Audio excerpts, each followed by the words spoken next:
देखिए, चुनाव 2019 में हुआ था, हम चुनाव लड़े थे और इतने कम उम्र में हम चुनाव लड़ लिए, ठीक है ना। ये तो अपने आप में जो है बड़ी जो है एक सौभाग्य की बात है। और अभी भी चुनाव हो रहा है, या तो उम्मीदवार के तौर पे लड़ेंगे या कार्यकर्ता और प्रचारक के तौर पे लड़ेंगे। तो चुनाव तो हम लड़ ही रहे हैं, ये तो नहीं कह सकते कि हम चुनाव नहीं लड़ रहे हैं। रही बात युवाओं को हिस्सेदारी मिलने का, तो एक बात बताइए, तेंदुलकर जब इंडियन टीम में आए थे तो आते ही तो ओपनिंग नहीं करने लगे थे ना। आपको जो है पहले छठा डाउन खेलना पड़ता है, सातवां डाउन खेलना पड़ता है, फिर आकर के आप ओपनिंग भी करते हैं। तो मुझे लगता है कि इस देश के नौजवानों को सबसे ज़्यादा अगर किसी चीज़ की ज़रूरत है तो वो सब्र की ज़रूरत है, धैर्य की ज़रूरत है, और वो सही रास्ते पे लगातार चलते रहें, उनको मंजिल ज़रूर मिलेगी। और युवा होने के नाते मेरी पहली प्राथमिकता ये नहीं है कि मैं पार्लियामेंट पहुंच जाऊं, मेरी पहली प्राथमिकता ये है कि इस देश के राजनीतिक विमर्श में युवाओं को केंद्र में रखा जाए। और मैं धन्यवाद देना चाहता हूं हमारी पार्टी को कि युवाओं को केंद्र में रखा है और अलग अलग न्याय के साथ जो है ये युवा न्याय को प्रमुखता से उठाया गया है और कहा गया है कि युवाओं की पहली नौकरी की गारंटी होगी अप्रेंटिस के माध्यम से। और यह भी कहा गया है कि जो बार बार भर्ती घोटाले हो रहे हैं, प्रश्न पत्र लीक हो रहा है, तो हम भर्ती आयोग बना करके जो है उसको रोकेंगे। मीडिया की निष्पक्षता और मीडिया की सुरक्षा की भी बात की गई है। और जो एजेंसियों का दुरुपयोग हो रहा है, ये एक सच्चाई है, ये कांग्रेस पार्टी नहीं बोल रही है, इस देश के आम लोग भी ये महसूस कर रहे हैं। आपको मालूम है कि वॉशिंग मशीन शब्द का इस्तेमाल आम लोगों ने करना शुरू किया है। वादे नहीं हैं, यह इस देश में आने वाले दिनों में एक विकल्प के तौर पे हमारे बीच है। और कांग्रेस पार्टी जो देश की सबसे बड़ी विपक्षी पार्टी है, उसने उस न्याय पत्र को एक संकल्प के तौर पे लिया है। और हमारा ये मानना है कि समाज के हर तबके को ध्यान में रखते हुए जो उनकी आवाज़ है, जो उनकी समस्या है, उसको इस न्याय पत्र में जो है उल्लेखित किया गया है। और सिर्फ समस्याओं का वर्णन नहीं किया गया है, उसका समाधान और निराकरण भी दिया गया है। तो ये आने वाले दिनों में इस देश का एक ऐतिहासिक दस्तावेज होने जा रहा है, न्याय का दस्तावेज। आने वाले दशकों में भारत की स्थिति और हालात क्या होगा, ये उसका दस्तावेज है। उसमें जो भी बात लिखा गया है वो दरअसल इस देश के आम लोगों की आवाज़ है।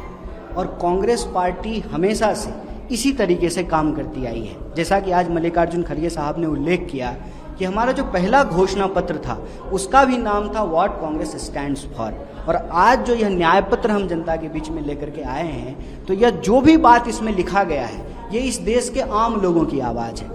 आम लोग, चाहे वो किसान हो, महिला हो, श्रमिक हो, नौजवान हो, जो भी वो महसूस कर रहे हैं कि आज उनके साथ जो हो रहा है, उसका निराकरण के रूप में इसको लाए हैं। जो सवाल आप उठा रहे हैं उसका उल्लेख जो है हम संवैधानिक न्याय के तहत कर रहे हैं। और बार बार कांग्रेस पार्टी कह रही है कि जब से बीजेपी आई है, इस देश में लोकतांत्रिक संस्थाओं का दुरुपयोग हुआ है और उस पर हमले हुए हैं। तो अगर हम लोकतंत्र को चाहते हैं कि वह प्रॉपर फंक्शन करे, वह सही तरीके से काम करे, तो उसके जो भी स्तंभ हैं वो सुरक्षित रहें, निष्पक्ष रहें और जो संवैधानिक प्रावधान किया गया है उसके अनुरूप वो कार्य करें। इसमें मीडिया की निष्पक्षता और मीडिया की सुरक्षा की भी बात की गई है। और जो एजेंसियों का दुरुपयोग हो रहा है, ये एक सच्चाई है, इसमें मीडिया की निष्पक्षता और मीडिया की सुरक्षा की भी बात की गई है। और जो एजेंसियों का दुरुपयोग हो रहा है, ये एक सच्चाई है, ये कांग्रेस पार्टी नहीं बोल रही है, इस देश के आम लोग भी ये महसूस कर रहे हैं। आपको मालूम है कि वॉशिंग मशीन शब्द का इस्तेमाल आम लोगों ने करना शुरू किया है। कांग्रेस पार्टी या दूसरी विपक्षी पार्टियों ने बाद में इसका इस्तेमाल करना शुरू किया है। क्योंकि आप शाम में किसी को कह रहे हैं कि भ्रष्टाचारी है, शाम में, और सुबह में जी हुई उसको आप बीजेपी का पट्टा पहना लेते हैं तो सदाचारी हो जाता है। इसका मतलब कहीं ना कहीं संवैधानिक संस्थाओं का दुरुपयोग हो रहा है। तो संवैधानिक संस्थाओं का दुरुपयोग ना हो, ये जरूरी है। खुद को बचाने से ज्यादा संविधान बचे, लोकतंत्र बचे, ये जरूरी है। तो जो भी प्रावधान का जिक्र आप कर रहे हैं, दरअसल लोकतंत्र को प्रोटेक्ट करने के लिए जो कदम उठाने की ज़रूरत है, उन कदम के रूप में जो है इसको रखा गया है। चाहे आप डिफेक्शन लॉ की बात कर रहे हैं, तो ये तो रियलिटी है ना।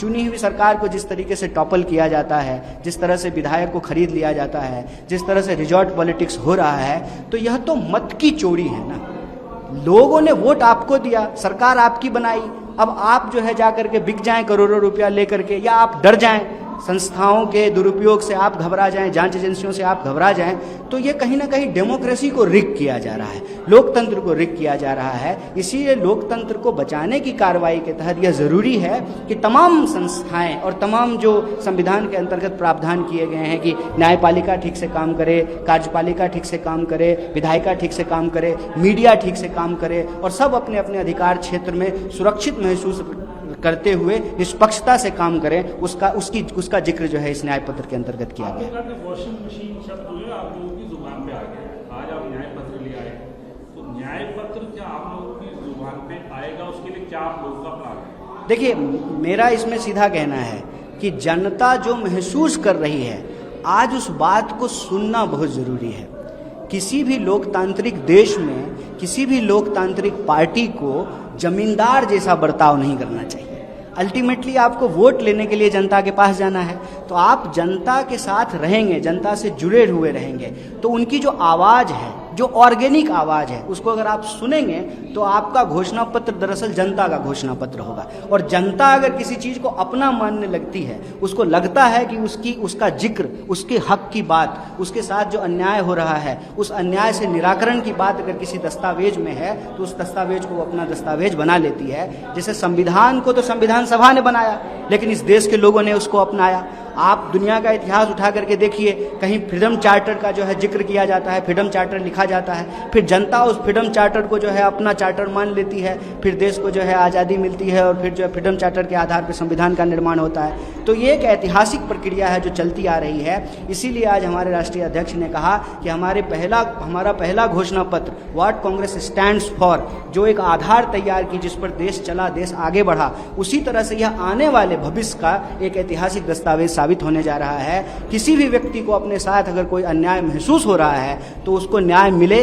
न्याय सुनिश्चित हो, उसी का संकल्प है इसमें। इसीलिए हम कहते हैं कि यह जो न्याय पत्र है यह जनता का पत्र है, आम लोगों का पत्र है, और अन्याय काल में जो अन्याय हो रहा है उस अन्याय से मुक्ति की आकांक्षा, न्याय की प्राप्ति की इच्छा, उसका जिक्र जो है इस न्याय पत्र में किया गया है। स्वाभाविक रूप से यह जनता का सवाल है, जनता की आवाज़ है, तो जनता इसको स्वीकार भी करेगी और यह जीतेगा भी और यह लागू भी होगा।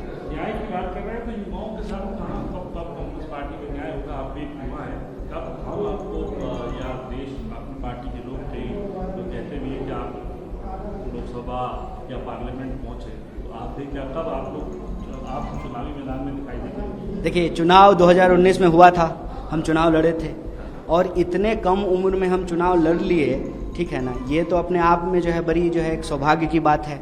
और अभी भी चुनाव हो रहा है, या तो उम्मीदवार के तौर पे लड़ेंगे या कार्यकर्ता और प्रचारक के तौर पे लड़ेंगे, तो चुनाव तो हम लड़ ही रहे हैं, ये तो नहीं कह सकते कि हम चुनाव नहीं लड़ रहे हैं। रही बात युवाओं को हिस्सेदारी मिलने का, तो एक बात बताइए, तेंदुलकर जब इंडियन टीम में आए थे तो आते ही तो ओपनिंग नहीं करने लगे थे ना।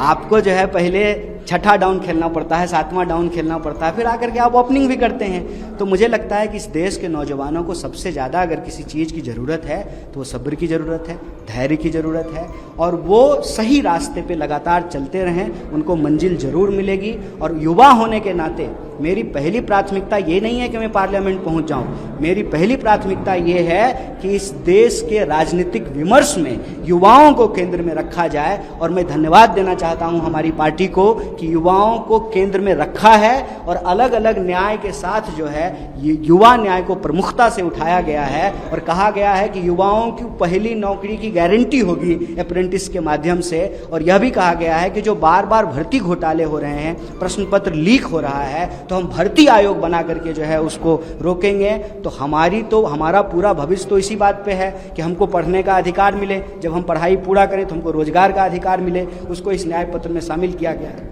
तो मैं समझता हूँ कि हमारी पार्टी युवाओं को केंद्र में रख रही है, युवाओं को मौका दे रही है, और इसीलिए हम इस देश के युवाओं को से ये अपील करते हैं कि वो कांग्रेस पार्टी से जुड़ें और इस दस्तावेज को अपना दस्तावेज मान करके जनता के बीच में लेकर के जाएं और इस दस्तावेज को जिताएं, ताकि यह दस्तावेज सिर्फ दस्तावेज ना रहे बल्कि इस देश की एक हकीकत बने।